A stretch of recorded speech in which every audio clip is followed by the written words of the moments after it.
Hello everyone, कैसे हैं आप सभी लोग। स्टेशनरी सॉल्यूशन चैनल की इस नई वीडियो में आपका स्वागत है।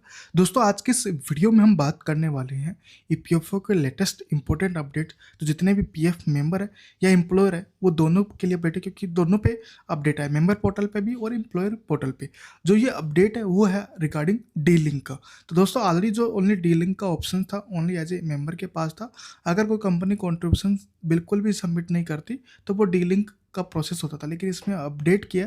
तो ऑलरेडी पीएफ ऑफिस ने 2 महीने पहले ही इंटीमेशन दिया था कि इसमें नया अपडेट आने वाला है और वो फाइनली अपडेट पोर्टल पे आ गए। तो उसके बारे में हम डिस्कस करेंगे। दोस्तों, अगर अभी तक हमारे चैनल को सब्सक्राइब नहीं किया, प्लीज़ सब्सक्राइब जरूर कीजिए, जहाँ मिलते रहेंगे ऐसे ही लेटेस्ट और बड़ी से बड़ी अपडेट। चलिए स्टार्ट करते हैं बिना कुछ देरी के।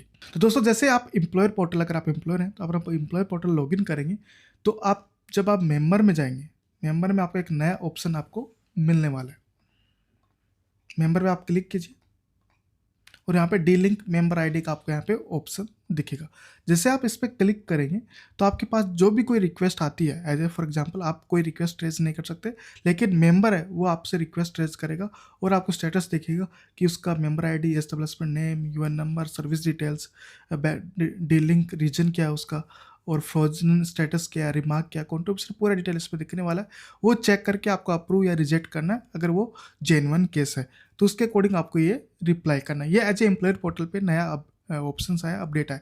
इसका मतलब ये है कि फॉर एग्जांपल अगर एम्प्लॉयर गलती से रजिस्टर भी कर ले रहा है और 1 महीने के लिए उसको रजिस्टर भी कर देता है और कॉन्ट्रीब्यूशन भी जमा कर देता है, तो उस केस में वो रिक्वेस्ट है वो एम्प्लॉयर के पास आएगी। तो ये पहले ऑप्शन नहीं था। पहले अगर कॉन्ट्रीब्यूशन 0 है देन वो आपकी रिक्वेस्ट सबमिट होती थी, लेकिन अगर आपके पास कॉन्ट्रीब्यूशन में मतलब पीएफ अकाउंट में पैसा भी जमा हो गया फिर भी आप उसको डीलिंक कर सकते हो। तो ये एक बड़ा अपडेट है पीएफ की तरफ से। अब जैसे हम मेंबर पोर्टल पे आते हैं, आप लॉगिन करोगे तो आपको व्यू में जाना है और आपको सर्विस हिस्ट्री पे क्लिक करना है। तो जितनी भी आपकी कंपनी है वो आपको इसमें दिखेंगी। कौन सी कंपनी है जो आपको गलती से रजिस्टर किया गया और जिससे आप डीलिंक करना चाहते हो और आपने वहाँ कहीं भी काम भी नहीं किया, तो इसमें आपके पास यहाँ पे आपको ऑप्शंस दिखेगा। तो आपको क्या करना है, जो डी लिंक का ऑप्शन दिख रहा है उस पर आपको क्लिक कर देना है। जैसे क्लिक करोगे तो आपको पूछेगा रीजन ऑफ डी लिंक का। तो for example I have never work, यहाँ पे मैंने ऑफर आया था लेकिन एम्प्लॉयमेंट का, लेकिन मैंने ज्वाइन नहीं किया। तो आपके पास 2 ऑप्शन है, दोनों में से जो सही है वो कॉन्ट्रीब्यूशन सिलेक्ट कीजिए। लेकिन आपको ऊपर स्टेटस में ये भी दिखाएगा अगर contribution updated and claim are found, so delink member ID will be process through employer और फील्ड ऑफिस। तो आपको स्टेटस में आपको वहाँ पे दिख जाएगा। अगर इसमें कॉन्ट्रीब्यूशन, इसके जो मेंबर आईडी आप लोगों को डीलिंग कर रहे हो उसमें कॉन्ट्रीब्यूशन और क्लेम दोनों को मतलब मिला है, तो इस केस में आपको वो एम्प्लॉयर और फील्ड ऑफिस के थ्रू ये प्रोसेस होगा। तो इस पर पूरा डिटेल से आपको ऑटोमेटिक आपको पता चल जाएगा। अगर आपका कॉन्ट्रीब्यूशन बिल्कुल भी जमा नहीं हुआ, 0 है, देन ये डायरेक्ट आपको डीलिंक हो जाएगा। तो इसमें आपको दोनों डिक्लेरेशन सेलेक्ट करना है, गेट ओटीपी पे क्लिक करना है और गेट ओटीपी पे ओटीपी आएगा वो रिक्वेस्ट सबमिट कर देना है। फिर वो रिक्वेस्ट आएगी एज ए एम्प्लॉयर के पास।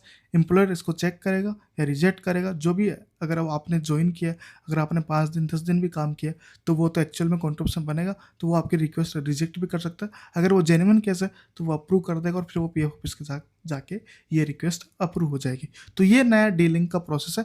अगर किसी कंपनी ने कॉन्ट्रीब्यूशन जमा कर दिया तो भी वो आपका मेंबर आईडी हट जाएगा, जिस वजह से ये जो बहुत सारे जो एम्प्लॉई हैं उनको बहुत सारी बड़ी राहत मिलेगी। बहुत सारे मेंबर हैं वो गलती से रजिस्टर हो जाते हैं।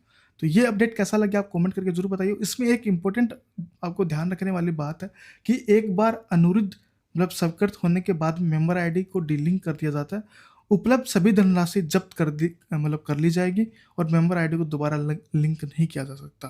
तो दोस्तों, ध्यान रखें कि अगर आपने जो भी अगर आप डीलिंक कर रहे हो वो जेन्युइन होना चाहिए और सही होना चाहिए। अगर आपने एक बार मेंबर आईडी को डीलिंक का प्रोसेस स्टार्ट कर दिया तो उसमें जितना भी पैसा फंसा हुआ है, मतलब आपका जो दिख रहा है कॉन्ट्रीब्यूशन, आप पासबुक में जाके चेक कर सकते हैं, तो वो पूरा पैसा आपका फ्रीज हो जाएगा और वो आपको नहीं मिलने वाला है। तो ये एक इम्पोर्टेंट अपडेट है। ये अपडेट कैसा लगे कमेंट की जरूरत है। ये सेकंड है कि जो पीएफ का कॉन्ट्रीब्यूशन काफ़ी दिनों से जमा नहीं हो रहा था वो अभी फरवरी तक पूरा पैसा पासबुक में शो होने लग गया। आप जाके चेक कर सकते हैं। तो ये इंपॉर्टेंट अपडेट थी पीएफ मेंबर के लिए भी, एम्प्लॉयर के लिए भी, क्योंकि एम्प्लॉयर को भी क्वेश्चन आ रहे थे कि पासबुक में पैसा जमा नहीं हो रहा। तो ये अपडेट आपको कैसा लगे आप कमेंट करके जरूर बताइए और अपने दोस्तों के साथ और अपने एचआर के साथ जरूर शेयर कीजिए। Thank you. जल्दी मिलते हैं नेक्स्ट न्यू वीडियो के साथ।